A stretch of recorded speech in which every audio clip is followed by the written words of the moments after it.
Jakarta. Bencana banjir yang belakangan ini kerap terjadi di Indonesia membuat para korban pusing. Selain bisa mengancam jiwa, banjir juga bisa menimbulkan kerugian material yang cukup besar. Melindungi harta benda dengan produk asuransi pun menjadi salah satu solusi dalam meringankan beban kerugian imbas dari banjir tersebut. Pengamat asuransi Dedi Kristanto mengatakan, ada berbagai aset yang bisa diberi perlindungan asuransi. Beberapa di antaranya yaitu rumah dan kendaraan bermotor. Namun semua kembali lagi kepada kebutuhan dari nasabah. Misalnya rumah itu jadi satu dengan tempat usaha, maka itu prioritas. Tapi juga bisa saja mobil itu yang menjadi alat usaha. Itu bagi mereka suatu prioritas.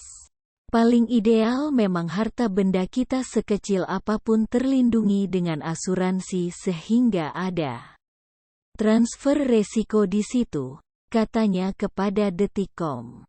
Kamis, tanggal 5 Januari tahun 2023. Dedi mengatakan, asuransi bencana alam sendiri ada beberapa macam. Di antaranya banjir, gempa bumi, hingga tsunami, yang merupakan catastrophic condition.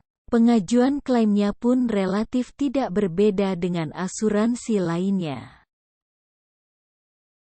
Namun perbedaannya untuk klaim karena bencana alam biasanya perlu untuk menunggu deklarasi atau keputusan dari pemerintah atau institusi yang berwenang.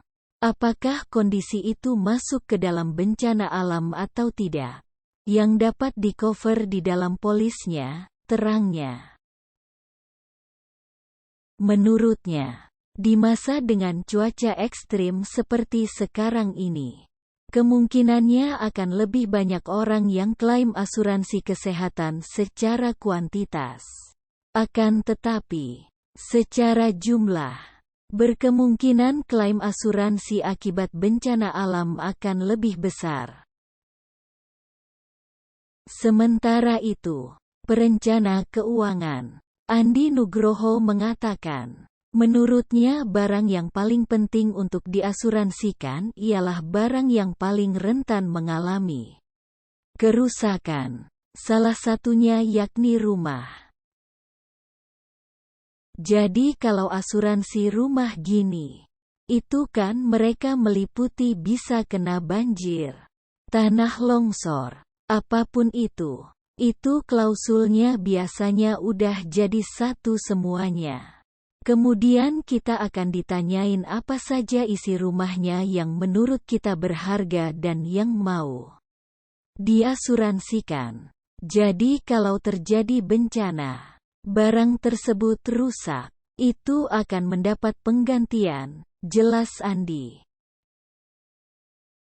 Dengan demikian, tempat tidur, sofa, hingga barang elektronik di dalam rumah pun bisa mendapat perlindungan asuransi. Begitu pula bila ada koleksi barang-barang antik dan benda berharga lainnya yang ingin dilindungi, bisa turut disertakan. Seandainya terjadi bencana dan barang-barang rusak, barang-barang tersebut akan mendapatkan penggantian, plus juga bangunannya. Istilahnya ketika dicek awal itu yang akan diasuransikan, katanya. Andi menambahkan, kendaraan bermotor juga bisa diasuransikan. Hanya saja dengan satu ketentuan, yakni bila ketika banjir terjadi, mesin motor kendaraannya mati dan tidak dicoba untuk dihidupkan mesinnya setelah peristiwa kebanjiran tersebut. Das.